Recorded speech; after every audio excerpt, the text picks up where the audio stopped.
Hello mga lods, continue tayo sa ating mga repair. Ito. At good evening. Ayan, at gabi na naman tayo tumitira ng mga appliances na pinapa-repair sa atin. So ito, meron tayo ditong ABR, no? So automatic voltage regulation, delay, protection over voltage, power off. So ayan, 300 VA microcomputer automatic voltage regulator. So, ang liit naman ng 3000 watts na yan.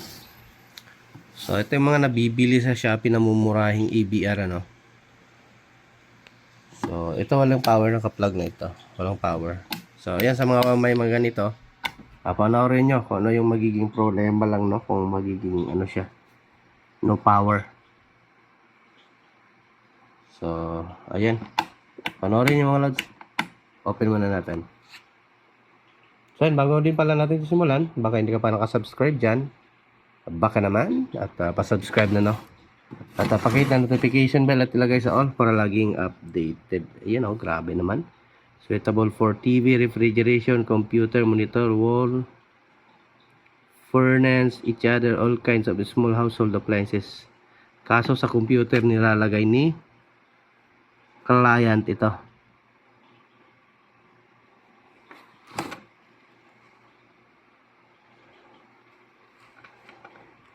Buo pa naman yung fuse niya.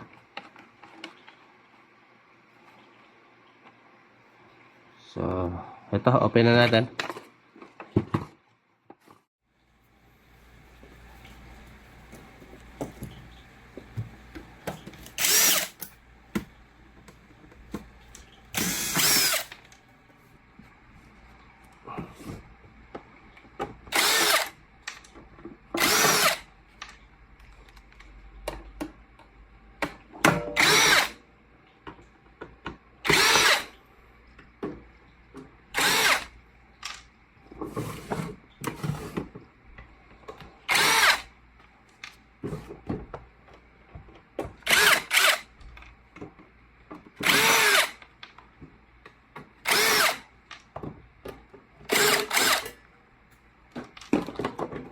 Charan!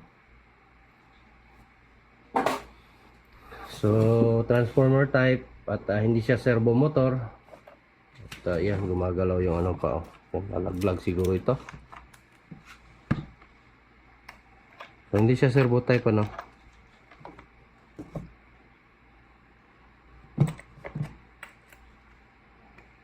So, ano lang, relay lang ang nagano nito. Nagdala sa kanyang hindi pwede. Nagdala sa kanyang automatic, no.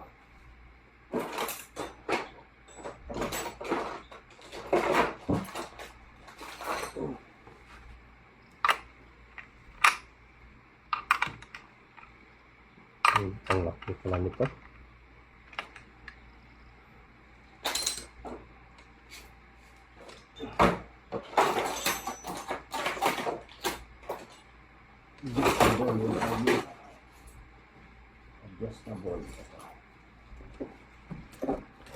Parang transformer lang yung 5 auto ah.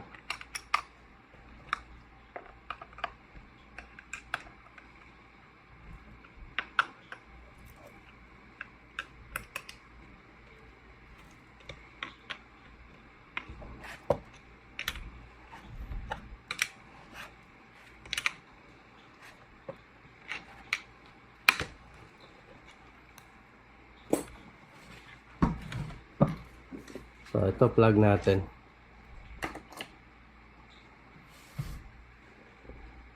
Uy.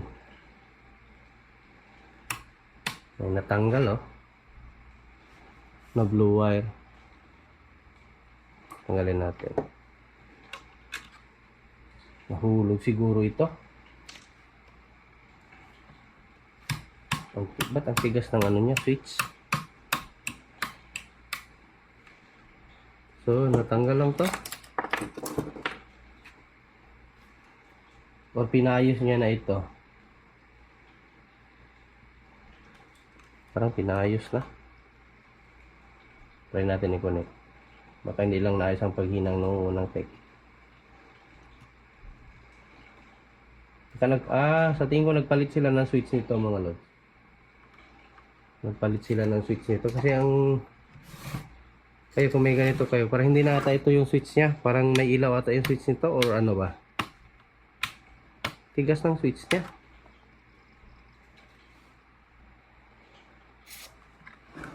Parang inopen na din yung switch.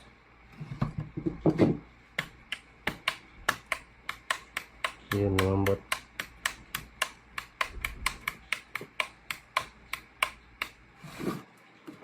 Huwag mo natin isaksak. Testing muna natin yung switch niya kung may continuity na.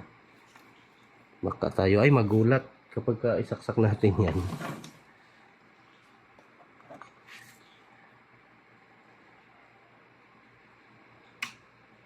Ay, isa-shut down to. Lobat yung ano ko.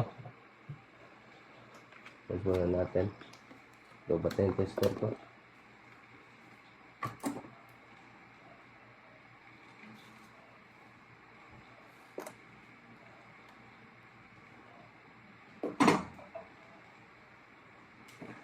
Ito na lang muna. Itong isa.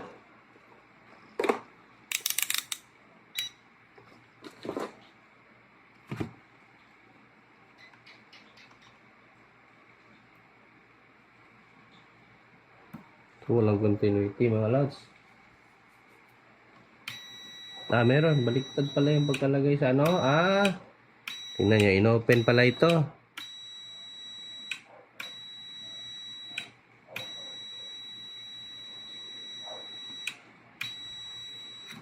So, nagpalit ito ng switch.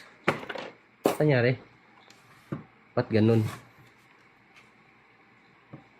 Pati dito lumuwang yung sa fuse eh.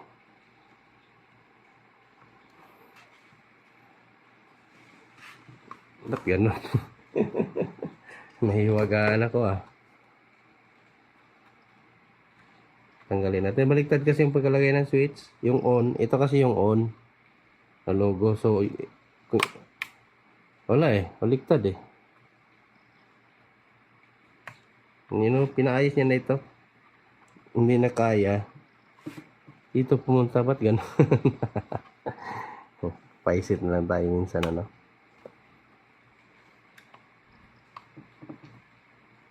Kaya pala parang may lamat ng tinanggal itong switch. Sabi na, tinanggal nga talaga. Kaya pala matigas. Baliktad pala yung pagkalagay ng tigas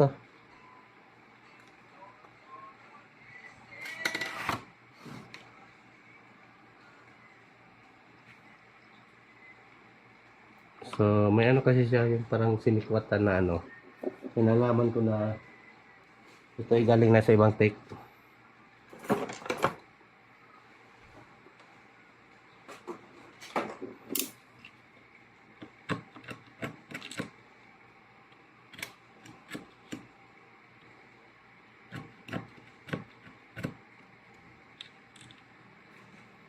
Kahit i-deny niya pa sa atin yun, malalaman natin. Baliktad yung pagkalagay ng switch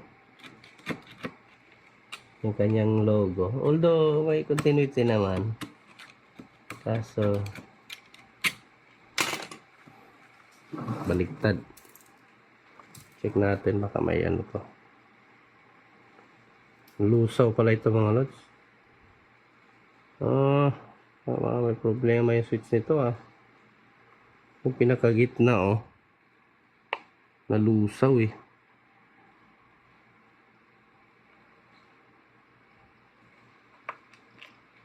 Sa aircon kasi daw ito ginagamit. Hindi naman to recommended sa aircon. Dapat yung servo type yung sa aircon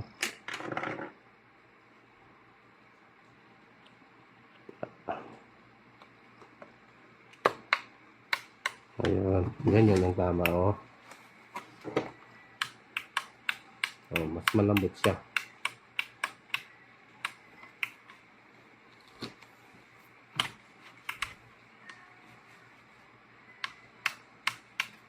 Try nga natin yung plug.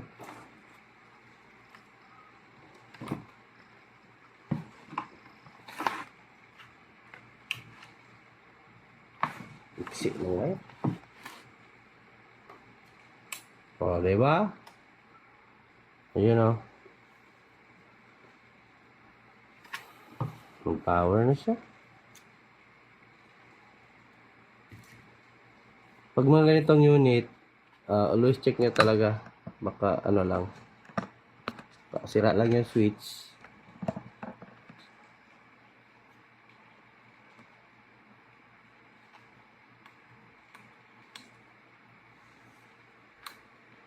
Ando na. Pag ito talaga recommended sa aircon ilagay. Yung may mga ganito, huwag nyo talaga ilagay sa aircon. Kung hindi ito malusaw, yun ang malulusaw, yung output, no? So, basta't mga ganitong model o ganitong type na ABR, huwag talaga kayo maglagay ng aircon. Malulusaw talaga yung dalawa lang, switch or yung ang tawag dyan, terminal, no? Or output or plug, no? Plug.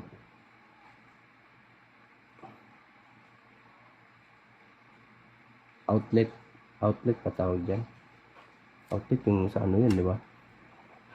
Yung pinaka-outlet ng kanyang output.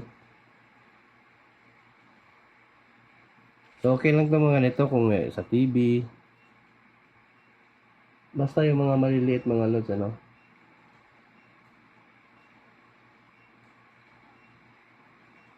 Yung mga maliliit na ganito na EBR, bagay lang sa computer, electric fan, TV, or yung mga anong box ba yan. Basta yung hindi siya, ano lang, yung mga lights na load lang. Huwag yung heavy loads kasi hindi kaya to. Delikado to. So, sinubukan lang itong ipa-repair. Siguro nabagsak ito ng pagdala. Kaya natanggal yung wire, no? Check natin kung may output.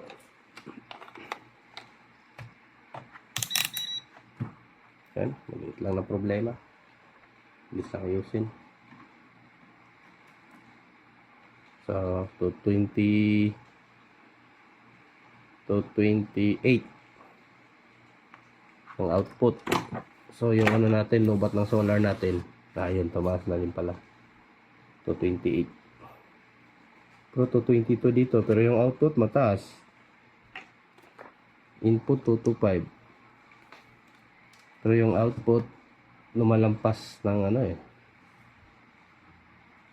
Ayan o.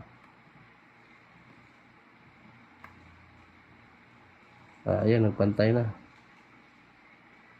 Pero 222 dito eh. Dapat 222 din doon. Parang magkasing lang sila sa ano eh, output eh. Oh, ayan. Tingnan nyo mga loads. Ayan. Ito yung output ha. Ito yung output. Ito yung input. Tingnan nyo. Iba pa rin talaga ang servo. Oh, tingnan nyo mga loads. Pero dito naka-fix to 222 yung kanyang output ha, na digital. Pero dito sa tester natin 227. Magkapantay dito sa input. So hindi siya ano talaga, hindi siya legit na makapag-protect ng high and low. So ang ano lang nito is delay protection lang. Or yung high voltage, yun lang yung maprotektahan niya, pero yung output ganun pa rin. Kung tingnan mo, itong output, itong input, same lang sila ng voltahe. Although stable lang siya, kumpara sa input, nagbabago-bago. Ayan. Ito stable 222, pero 227 dito sa tester natin. So, yun lang. Kung ako sa inyo, huwag na kayo bumili ng ganito. Yung ano, servo type na lang bilhin nyo. Okay na to. Okay na. Napaka-basic lang. Ayan, may number pa ng may-ari. So, ayan, huwag kalimutan ilagay ating video mga lods, ano?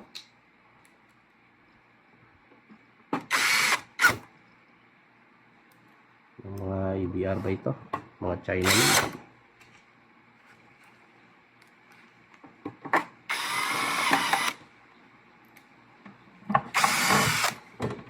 So yung mga hindi pa nakasubscribe dyan, bago nyo lisanin yung channel natin, pasubscribe mga lods.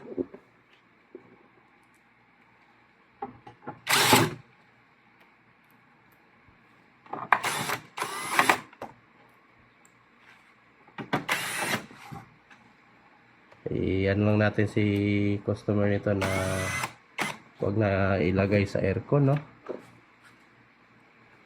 Kung gusto niya mag ano, bilhin lang siya ng servo type.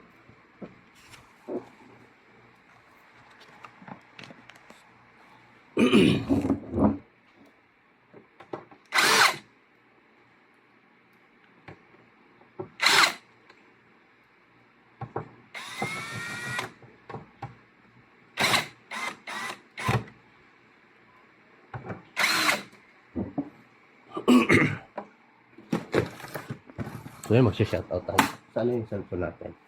I-shoutout natin yung mga gwapo natin, mga ano dyan, mga followers at saka mga viewers.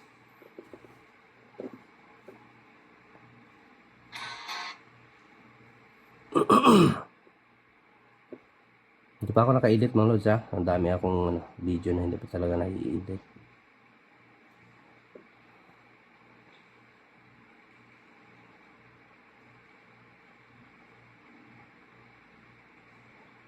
So dito tayo magsha-shoutout.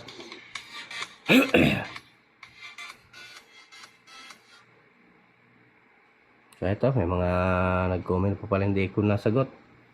So yun kay Fermelino. Kay Fermelino official, and then kay patay na ito yung plus, nag-against the light eh. Kay Jason Luna. So ayun, may sensitivity. Hindi ko mamaya na doon, lipayan kita pag ano na, hindi ako masyado busy, no. Si Ruben Miguel, so ayun, shout out sa idol. And then si Dario Due, good morning Dol. So pasensya na Dol, sobrang busy natin. At si Jason Luna, dami niya ng tanong. Nag-comment pa pala siya sa taas, nagdoble yung comment niya. Si Ruchelin Giro Diaz, si Lady Buga, si Lady Bug Miraculous. Check na lang natin yung channel ni. I-check na lang natin. No, bata cellphone natin namatay yun. Si Marinette pala. And shout out kay Ma'am Marinette. Iba yung pinapalabas dito ni ano ni YouTube eh. Ayan. Thanks for watching mga lods. Dana tayo. Nag-click na yan. Goals na din yung kanyang delay. At ayan. Magandang buhay sa inyong lahat mga idol. At another successful repair. And then see you in next video natin. Next vlog natin. Marami pa tayong repair. Ayan. At merong simple lang. Pero merong may idea na i-share. No? So ayan. Diyos mabalos mga lods. Magandang buhay. Bye bye.